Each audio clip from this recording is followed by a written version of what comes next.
Hello there and welcome to a midweek bonus Arseblog Arsecast right here on arseblog.com. How are you? Hope you're well. This is not necessarily brand new. If you are an Arseblog member on Patreon, you will have heard this interview before, but that's the benefit to you of being an Arseblog member. You get to hear these things first before anybody else, much like the interview with Liam Brady that was just published yesterday. So if you want to hear that Liam Brady interview talking about his life and times as an Arsenal player, in management, as head of the Arsenal Youth Academy, all you got to do is sign up to be an Arseblog member on Patreon. It's patreon.com/Arseblog. It costs $5 a month. That's all, just $5, and you get access to all the extra content that we put up there, and you get first access to episodes like this, which we do put on general release. But if you are an Arseblog member on Patreon, you get to hear them first, weeks and weeks before anybody else. So, get on board, become one of the cool kids and sign up today at patreon.com/Arseblog. Now, if you are a regular listener, a regular reader of the site,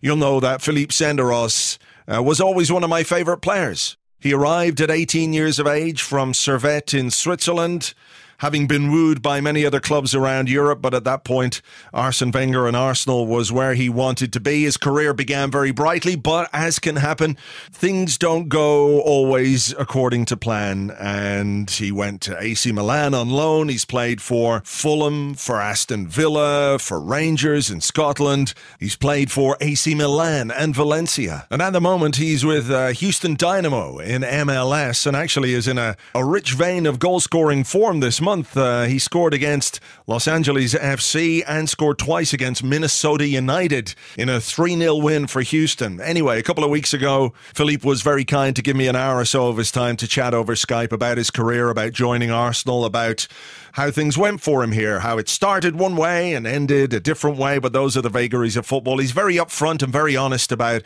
his time at Arsenal, but you can tell from the conversation that he still holds the club in great affection, in great regard. He is a supporter, and I'm sure this is a conversation that you are going to enjoy. So, without further ado, this is me and Philippe Senderos.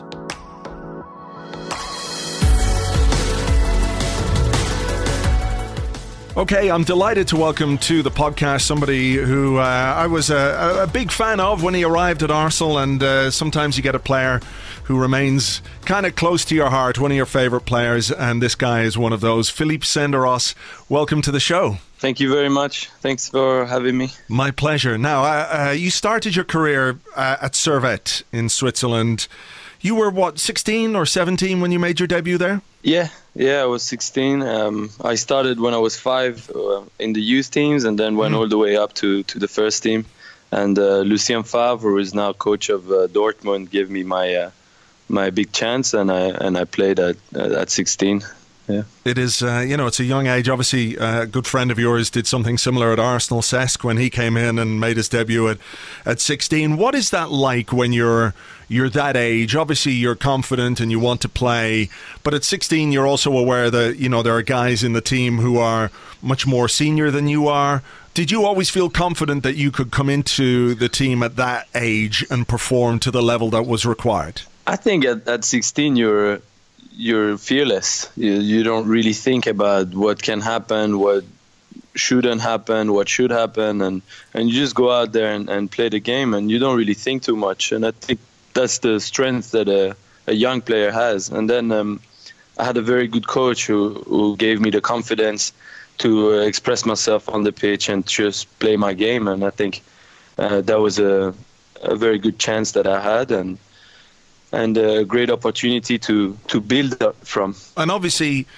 when you make a breakthrough at that age, it attracts the attention of scouts from across Europe, and Arsenal must have seen you do that and became interested in you. At what point were you aware that Arsenal as a club were interested in you or were scouting you? I think I was 17. We played with the under 17 Swiss national team. We went to the Euros in Denmark, and I was captain of my national team, and we won the European Championships, which for Switzerland is a historical moment because we never won anything at youth levels or even international level. So it was a great achievement for us, and a lot of the players got attention from big clubs abroad, and one of them for me was Arsenal. Who else was involved or interested in you at that time? Because I did read that Real Madrid were one of the clubs that might have been after you. Yeah, I mean, at 17, you know, a young guy, I wasn't really involved in these things. For me, it was going a bit too quick. I was just focusing on my studies and playing, and my parents were dealing with all these things. So they were invited to Madrid. We were invited to Munich. Bayern Munich were interested as well, but like I say, I was 16, 17. I wasn't really involved too much in these things. For me, the names didn't really mean much because I couldn't realize that it was the actual team who was interested in me. And then I came to Arsenal, and I watched the game, and I fell in love with the place, and I got the chance to meet Arsene, and Arsene just explained how we saw football, and I mean, we connected, and that's, you know, the rest is history, I guess. But you know, for me, it was straightforward. That's where I wanted to come, and I came to Arsenal. So, I mean, was that a big part of what attracted you? Not simply Arsenal. You go and you see the stadium, and it's amazing. And at that stage, Arsenal as a team were amazing as well. But the philosophy of Arsene Wenger, I mean, was he obviously? You when you're that age, he's not going to tell you you're definitely going to get first team games, but does he open the door for you in a way to say, look, if you work hard, if you play well, if you train hard, there is an opportunity here for young players at Arsenal?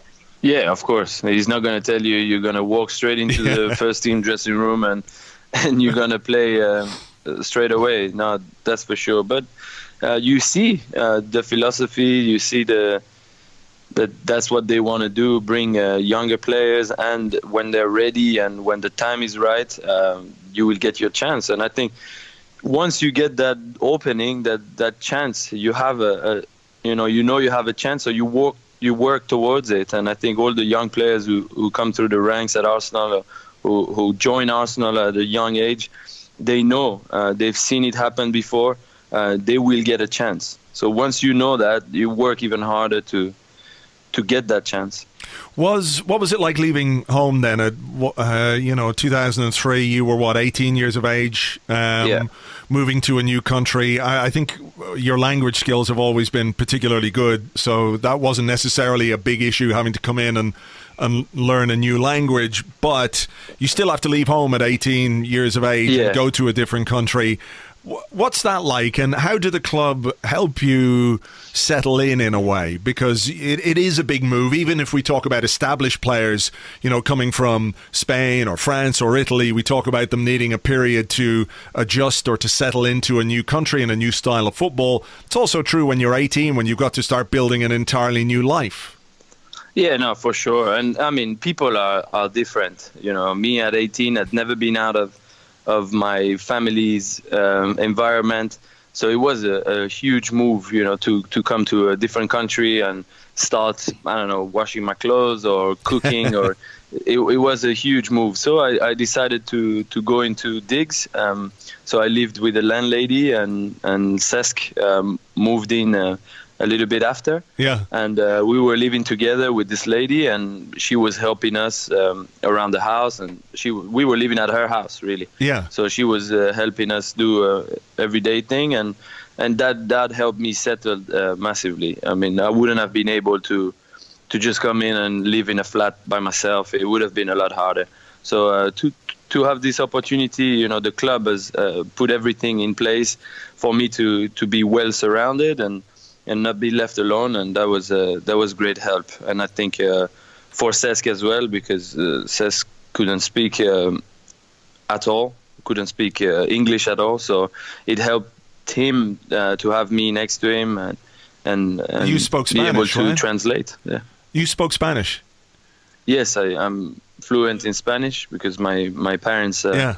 I grew up bilingual, French and Spanish. Okay, so I mean that must have been a huge help for Cesc, to come in like similar situation when you're coming in at such a young age. You were maybe a couple of years older. Yeah, he was even younger, and no, it for me it was great, and I think for him as well for at least the first year. So that was great for us. Yeah. You had some injury problems though when you arrived, if I remember correctly.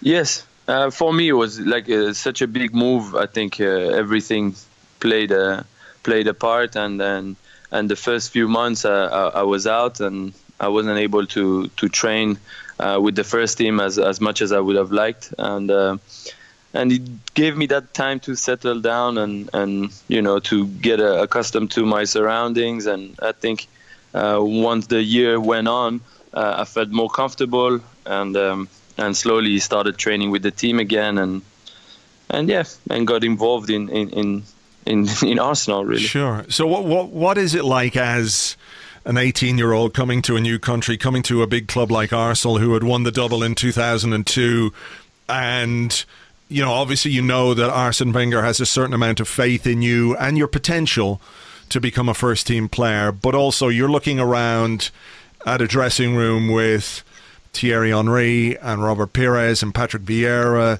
Sol Campbell, Dennis Bergkamp.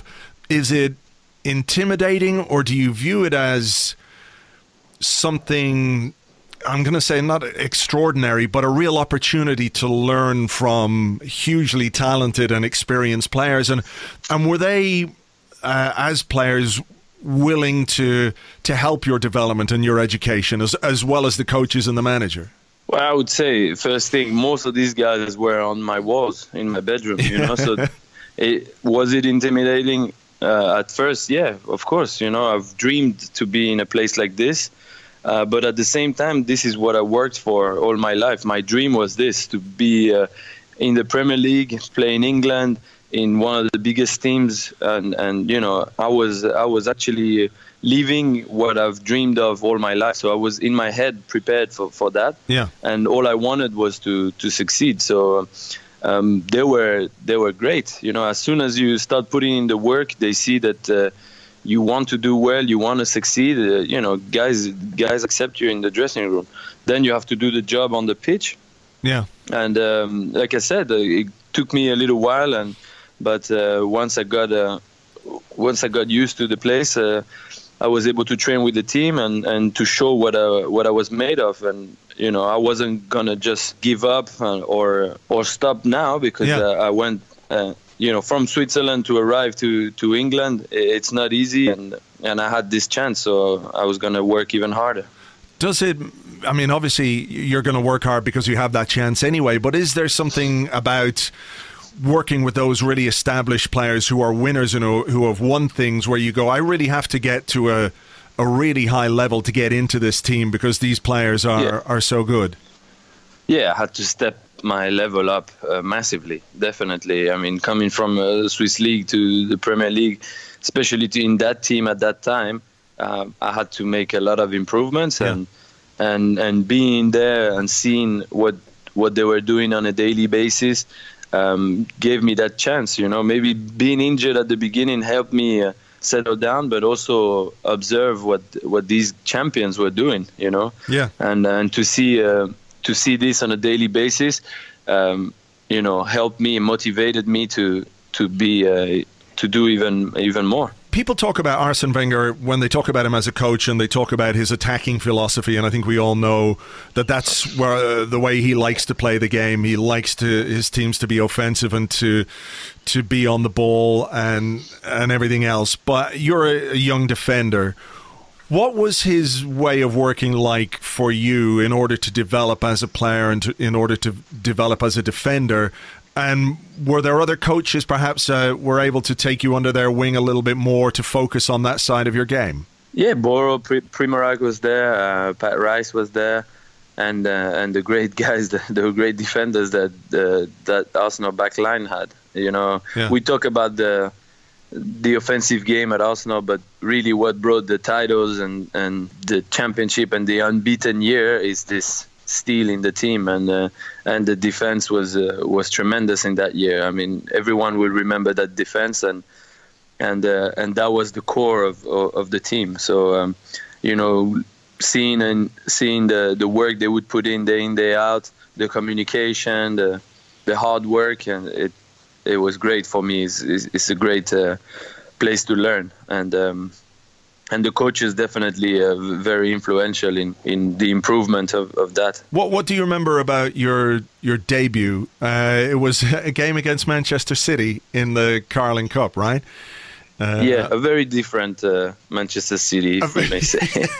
Certainly very different from the one we see today, yeah. And, a notable a lot of the young players made their debut on that day. That's right. It was very special for all of us. And yeah, we stuck at it, and we got a win on the road. It was great experience for all of us. Our first taste of first team football, if I may say. Yeah. Even if it was the Carling Cup or whatever, but we knew it was going to come in one of those competitions. So we were ready, and it was a great achievement for all of us. What's that like when you're told? How long before the game were you aware that you were going to play? I mean, you knew the Carling Cup was a competition where they might make some changes, so you're kind of aware of it. But until the week before, you don't really know what's happening. So yeah, I would say a week before, and then when it happens, you're just super excited. You just can't wait for the game to come, and then once you're in the game, then it's on. You don't really think anymore. Just focus on what you can control, and that's it. Can you remember the team lineup from that night? I can remember that one of my best friends scored a tremendous goal, and I'm still very close to him to this day, and that's probably for him one of his highlights of his career, and for me as well, because it was my debut. So. Sure. We share something very special. Yeah, that's Danny Carbassiun who scored the winner that night at Main Road. And we got to thank him as well for helping to facilitate this interview. So cheers, Danny. Thank you. Yeah, thank you very much.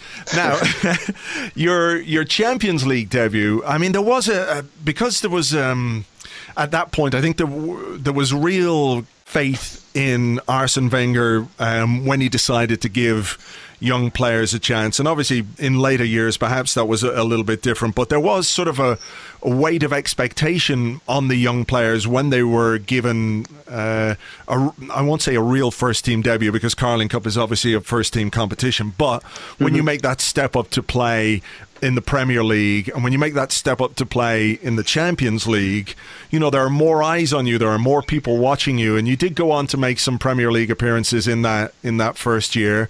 But I remember very, very distinctly your Champions League debut, which was at home to Bayern Munich.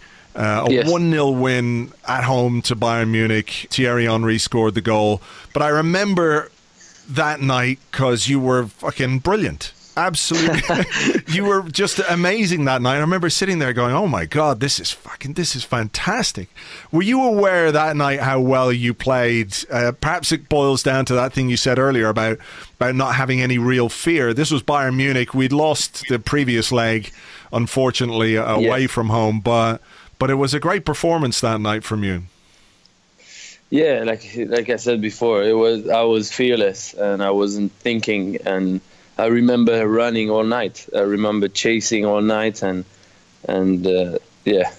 that's all I remember from that first Champions League game. But a great memory again. Unfortunate that we didn't go through. I think that's what it was. It was a knockout. So, but yeah, great memory. To play at Highbury was special, and it felt like home for me, and always felt like home. And I mean, every player will tell you, but it feels like you're playing in your own back garden, and it really felt like home, and it's a place that I feel very close to because of that, because I felt so comfortable there. It was an amazing stadium, an amazing ground, and there was always there was just something special about it. It was sort of soaked into the foundations of that stadium. So yeah, you're not the first person to have used that analogy, that Highbury felt like playing in your own garden. That season ended with an FA Cup final. And you kept Sol Campbell out of the side. He'd been injured, I think, for a little while and had come back, but he was on the bench that day, and you were given the nod to start the game alongside Kolo Touré at the centre of our defence. We were without a number of players that day, Thierry Henry in particular. Dennis Bergkamp, I think, started the game on his own up front. Yeah. Perhaps one of the first times we've seen Arsene Wenger adjust his tactics in that way, where he had to be a little more defensive, or he had to try and play the game in a slightly different way against a Manchester United team at that stage, which had, you know, Roy Keane, Paul Scholes, Cristiano Ronaldo, Ruud van Nistelrooy, Wayne Rooney. It was a backs to the wall kind of a performance from Arsenal. Yeah, I think he always adapted in some way. Obviously, the Arsenal way was always keep the ball to play offensive football, but he always kind of adapted to what you were playing against. Maybe not as obvious as that day. And that day, we really stuck at it. We defended. Maybe people will say it was a one-sided story because we defended. We were very deep, and we were trying to hold to what we were keeping, and it was a final. We knew if we can get a chance, we will nick something on a counter or something, and we stuck at it, and eventually, we took it all the way to extra time. We got some chances, and penalties we won, and it was a great run in the FA Cup.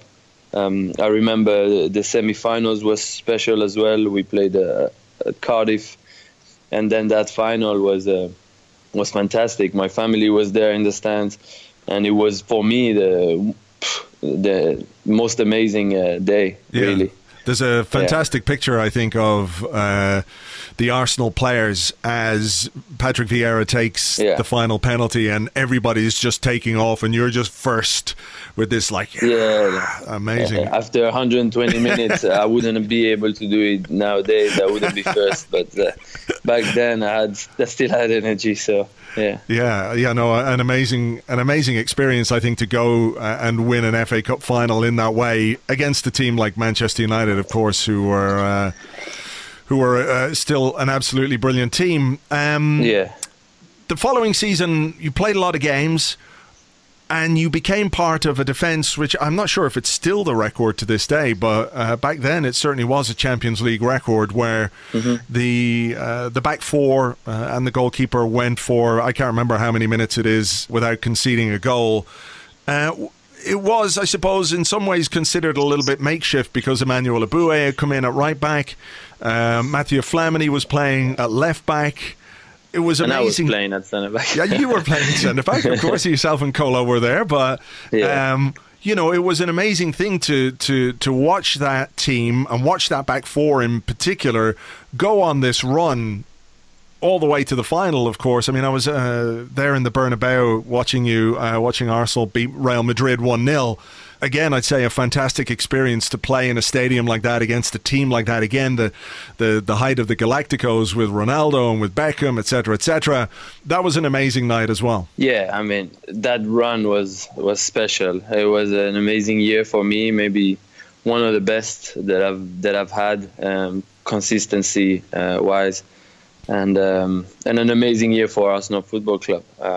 That night, what I remember about this night is that I've been with my dad. He's been a Real Madrid fan all his life. I've watched Real Madrid since I'm a young kid. I've been to the Bernabeu. They used to come pre-season to Switzerland, so I used to see them every single year, the Real Madrid team. And I've been Real Madrid all my life, Yeah. So what I remember about that day is being the most nervous I've ever been all my life, and throwing up on the pitch before the game. And oh, really? And I couldn't hold my nerves. Like I was so nervous. I didn't know what I was doing. And once the whistle blew, it was on. The game was started, and I forgot all about where I was, what I was doing, and I was just focusing on my game. But before the game, just a bag of nerves, if I may say. Yeah. How is that something that develops over the course of your career when you become established a bit, when you've developed a bit as a player? You go from having no fear to perhaps understanding the consequences of everything that you do on the pitch, and whether it's positive or negative, everything that you do can have an impact on the team. And there is, of course, a measure of expectation. Once you start performing to a certain level, you have to maintain that level. Oh, it depends. I've always been a nervous person, so I need a bit of nerves to be able to compete. So everyone is very different. By fear, I mean, you start being more conscious later of what you're doing, but the stress level is always there. I mean, I need the stress to be able to perform, and then it's managing that stress to the point of it affects your performance, or you can manage that stress to help you run faster, play better. Yeah. I always make the analogy in my head. You have a lion running behind you, and you need a bit of stress to be able to run faster. Yeah. But too much stress and you freeze and you're not going to do anything. So you need to know there is something behind you, so you run faster. So on the pitch is the same. You have to manage that amount of stress to be able to perform at the highest level, and I think that comes with experience, and everyone is different. Like I say, I need some stress. So sometimes some games when I don't feel stressed, or I don't feel that little thing that you should feel on game day, I try to add it to myself, to my game, to the dressing room, because I don't feel it, and I need to feel something before the game. So I'm up for it. So is that's something that you can internalize? I mean, how does it work if you're looking around the dressing room? Because obviously, if you're somebody who needs a bit of stress, there are other players who are just completely and utterly relaxed before they go out. You can hear me shout before the game, and everyone else is looking around and thinking, what is he on? This is just me. I need to feel that something in the atmosphere, and people are used to it, I guess, when they play with me. How difficult was it when it came to the final and you'd been part of that run? Sol Campbell had been out injured, Ashley Cole had been out injured. In hindsight, how do you look back at that decision that Arsene Wenger made to bring back Sol, to bring back Ashley Cole for the final against Barcelona in Paris? I mean, it must have been hugely disappointing to be left out, but did you understand it? What happened is we played against Spurs a few weeks before at Highbury, and I hurt my knee. I hurt my knee ligament. Oh, okay. And I did everything. I battled to be back in the squad for the final. I couldn't play the return leg in Villarreal. So I played the first leg, then we played Spurs, then I missed the second leg. And I couldn't walk for a week, 10 days, and I tried everything. I took anti-inflammatories. I said, just do anything. I need to be ready for the final. Yeah. Once I knew we were in the final, I did everything to be in the final.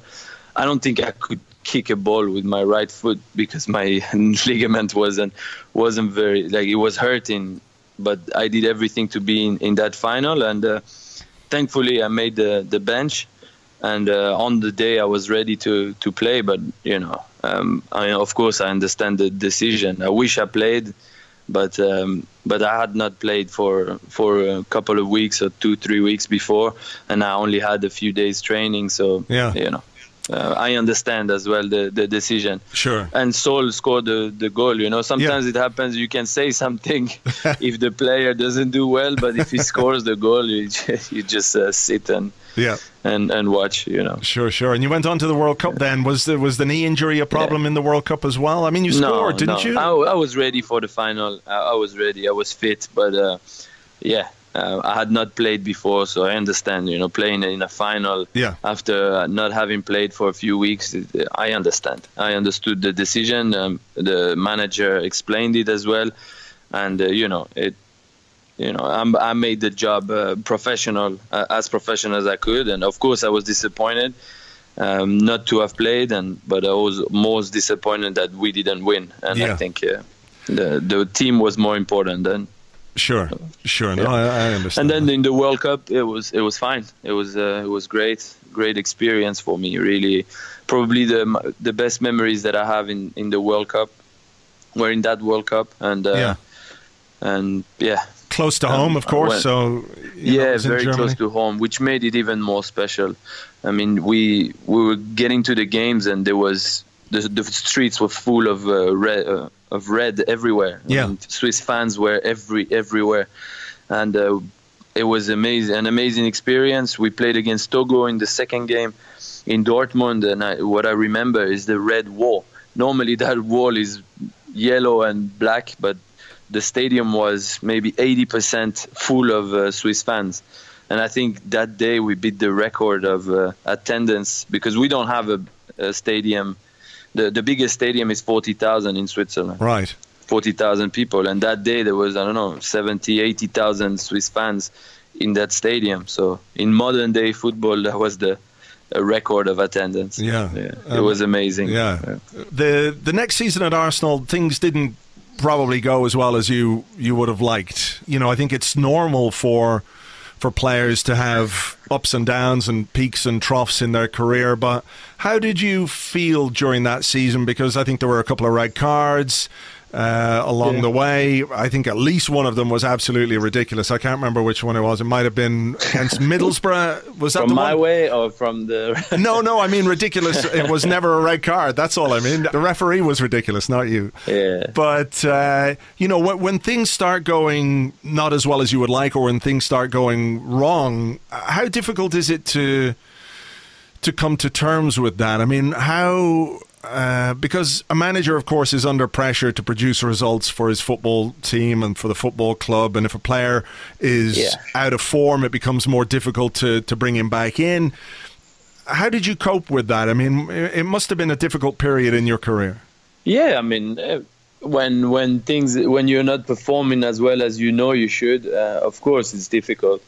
And, one thing that I might say, I always tried my best. I always tried to give 100% and worked as hard, even harder than anyone else, because I know I might not have been the most talented, but I was putting the work in, and I was ready for every time I was called up on. So that's one thing. And when things don't go your way, you try to work, continue to work hard and to be ready for the next time you get a chance. And it is difficult when you don't play regularly or you don't get a run of games, and then all of a sudden you get thrown in for a tough game, and then you don't play for another few games, and then you play. It's not a criticism. It's just showing, the other aspect. Yeah, of course. Yeah, he's not having very good games, but the run of games, that's what I always needed few games to get into the rhythm.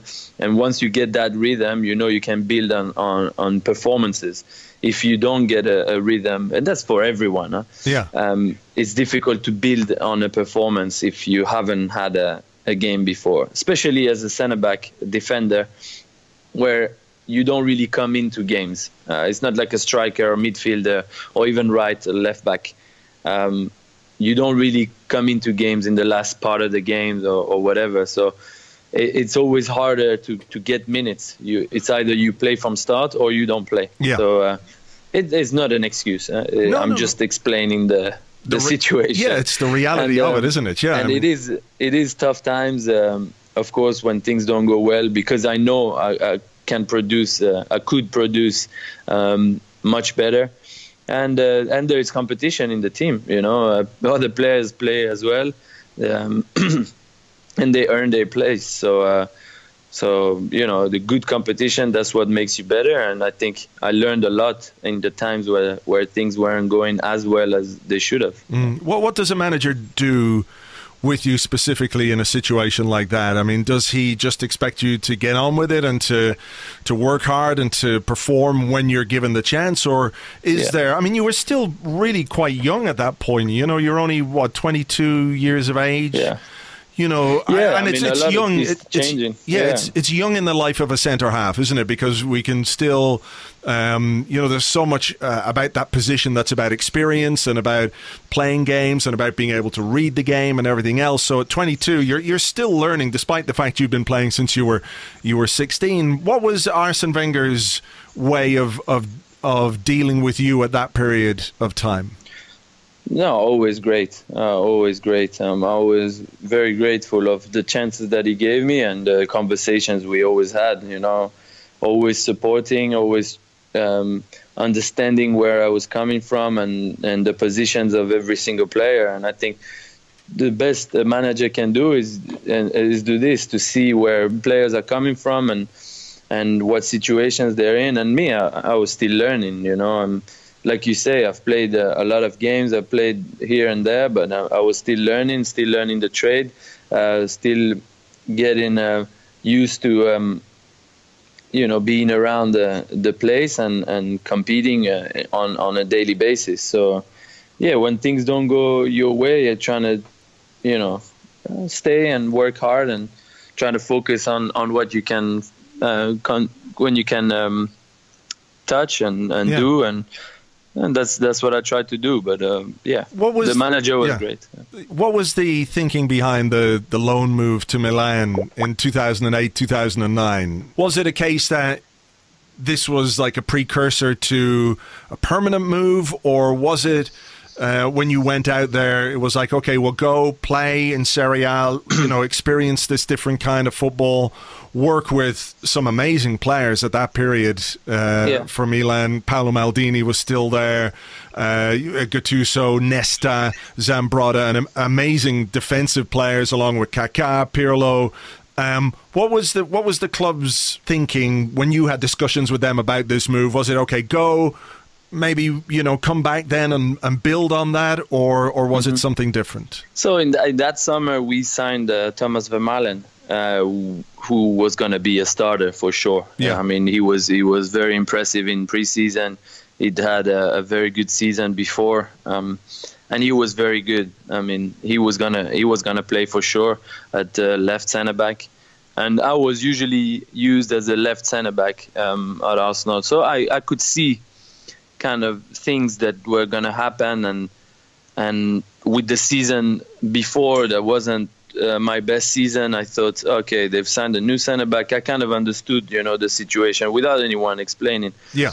And then after preseason, I'm sitting at home and I remember the league was going to start in a few weeks, and all of a sudden I get a phone call from Mathieu Flamini, and he says, look, we're sitting here at the table in Milan, and they're asking me if you would be interested to come to Milan. Mathieu Flamini.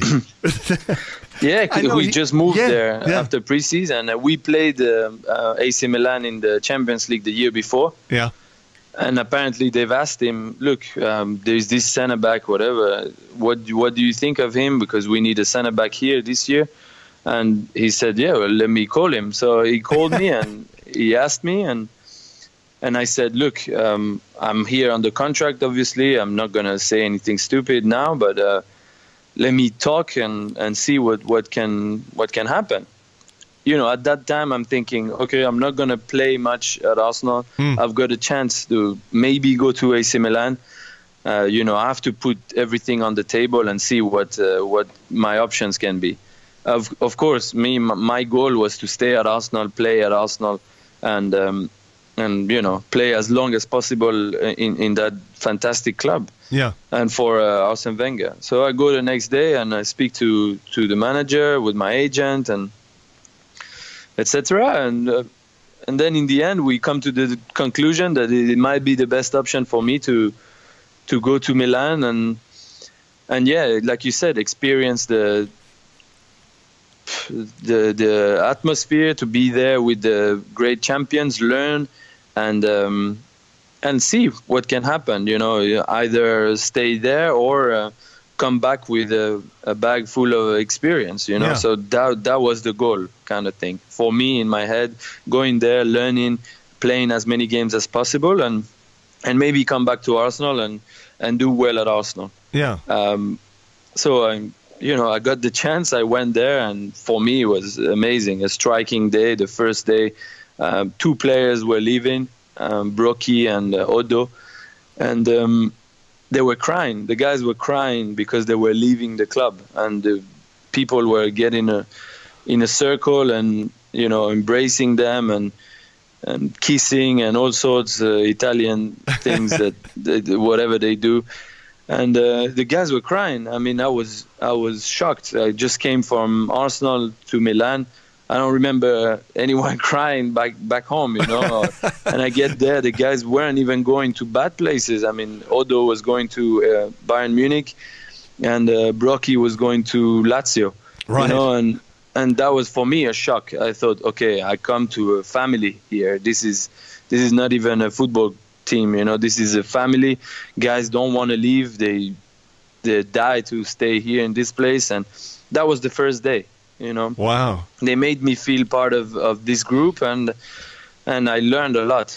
I learned a lot during that year, how to work, how to behave in a place like this, how to live in these conditions, because they're under pressure every single day to win. Of course, at Arsenal you are as well, but you're a bit more secluded in a way. In Italy, you live, everyone lives football, and it's a constant thing to win. You have to win. You have to play there. You have to win every single game, and it's the same at Arsenal, really. But you don't feel it as much. I mean, there's a bit more access, isn't there, for fans in Italy to express their. There was 100 fans every single day outside of the training ground. So there was a little road leading up to the gates. Yeah, and you had to open your window a little bit, but people were just jumping on your car before you get to the training ground.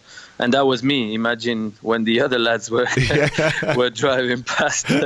So no, it was a great experience. I loved my time there. I experienced something different that I think when you're in England or well, definitely not in Switzerland, but in countries like this, you experience something different, and that was for me a big eye opener.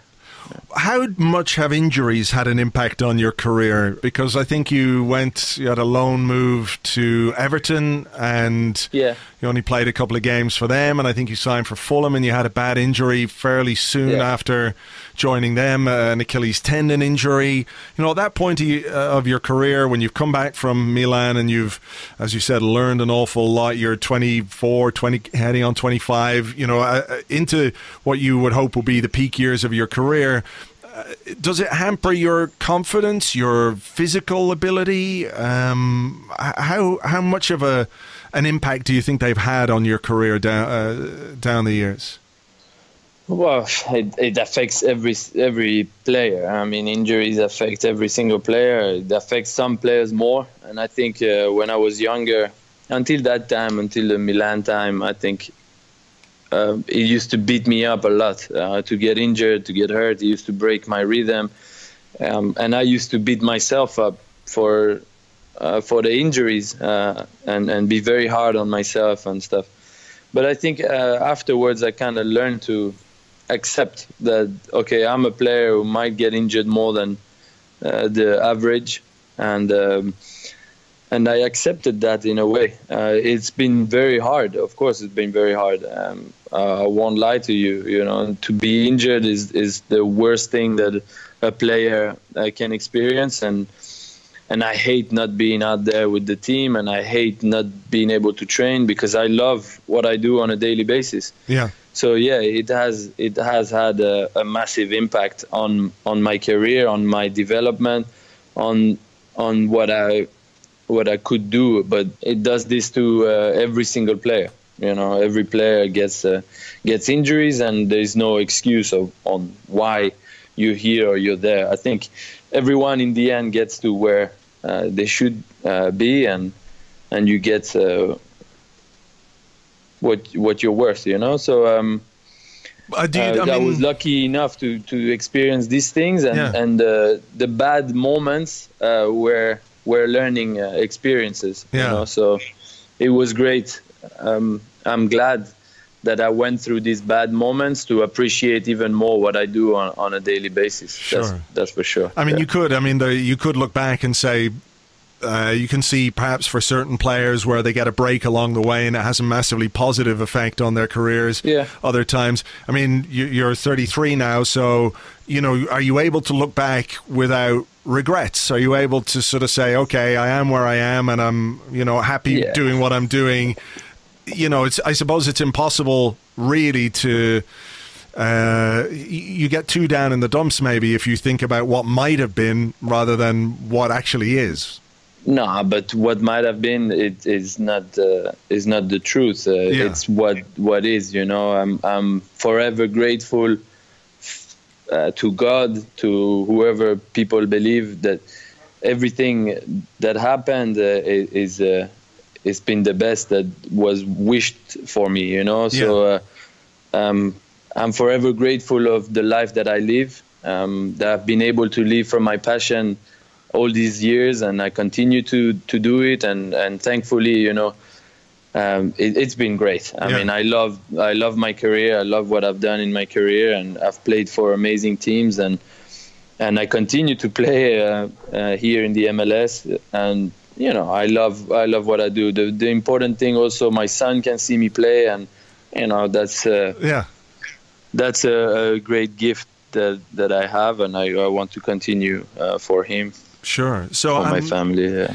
So have you, given you are 33 and perhaps into the final stages of your playing career, have you given any thought to what comes next and what you might want to do? I mean, do you want to stay in football? Is coaching or management something that you feel like you might want to do?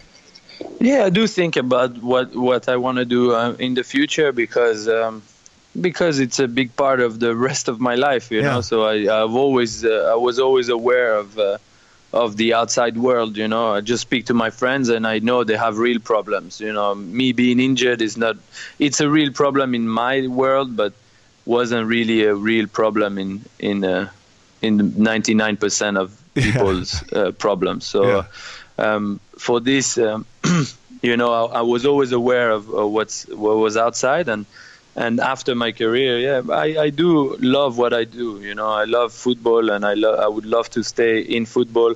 Coaching might be an option, and being part of a football club would be an option as well in other ways than coaching. So I'd like to stay in football, but still early. I still like to concentrate on playing on playing as many years as possible. Sure. And we'll see what happens. Just a final question for our listeners. I mean, you've played for Milan, you've played for Fulham, Valencia, Aston Villa, Grasshoppers, Rangers, but I think people will always associate you with Arsenal. What's your connection? How do you still feel a real connection to Arsenal, given you came at a young age? And Yeah, I'm an Arsenal fan. I mean, my son, I try to show him we're Arsenal fans. This is our team, and I love Arsenal. I don't need to shout it on every house, but this is where I have the most connections, and my time that I enjoyed the most, and what has given me the most as a person, as a player, is probably Arsenal. So I'm forever grateful first to Arsene Wenger and Arsenal Football Club, and then I'm a big fan. So I'm following the team every time they play, and Very finally, then, are you excited about what appears to be a new era with Unai Emery? It's a big change. There are changes happening all over the club, of course. Freddie Ljungberg, Per Mertesacker at academy level, all these kind of things are happening. Are you excited for the new season when it comes around? Yeah, I was a bit sad, of course, to see things change, but sometimes change is it can bring good also. So we will see what the future holds, but I am excited for the new season, because I would like to see what will change and how will Arsenal change. And I know a little bit of Unai Emery, because I've played against his teams in the past when he was at Sevilla. And I know of him because he was at Valencia before I came. And I know how he wants to play, so that's exciting as well. And we've got a Swiss defender in the squad again. Yes, that's amazing for him. I'm really, really happy for him. He's a great professional. He's like a train, honestly. He goes up and down that line 100 times per game, and he's 34 years old. So no, he's an amazing professional, and that's credit to him. I mean, he's always been very serious, very professional. I mean, it's a word that we use a lot, but he's very much of an example for a lot of young players, I think. So it's great for him to come at that age to the Premier League. It's great, especially coming after, I don't know, 17 titles with Juventus. It's an amazing achievement for him. He will certainly bring some experience of winning to Arsenal, and hopefully he can bring some of that to next season. But Philippe, thank you very much indeed for your time. Really, really appreciate it. It's been great to talk to you. Thank you, Andrew. Good luck.